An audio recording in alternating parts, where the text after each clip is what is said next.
जी राजा जी आजा कलेजा में समझा, दिल में तू समा जा। राजा जी राजा जी राजा जी राजा जी राजा जी राजा जी राजा जी राजा जी राजा जी राजा जी राजा जी राजा जी राजा जी राजा जी राजा जी राजा जी। नैना तो हर बोले बिना बोले बात, देखते ही उड़ जाला दिल के हर हालात। हंसी तो हर मीठी जैसे मिठरी डोर, राजा जी के आगे सब फीका लागे।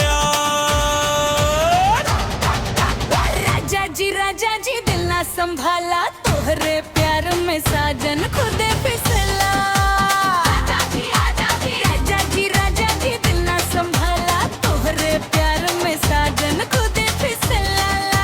राजा जी राजा जी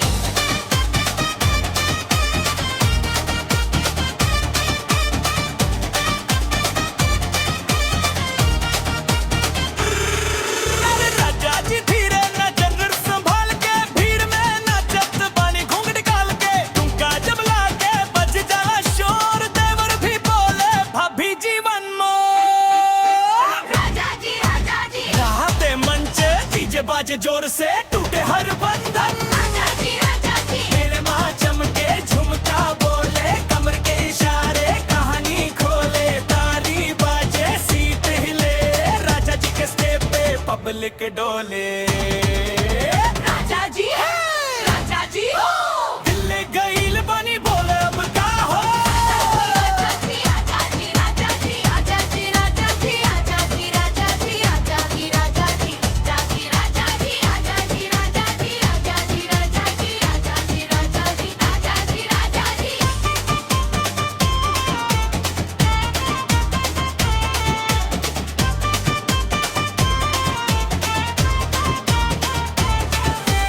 धीरे से आजा, पास बैठ जा, दिल की बात सजा नाज कह जा। भीड़ भले दिखी नजर हमरी, तोरे बिना राजा अधूरी जिंदगी। राजा जी दिल के सहारा, तोहरे नाम जी अब तोहरे नाम मारा। राजा जी राजा जी दिल के सहारा, तोहरे नाम जी अब तोहरे नाम मारा।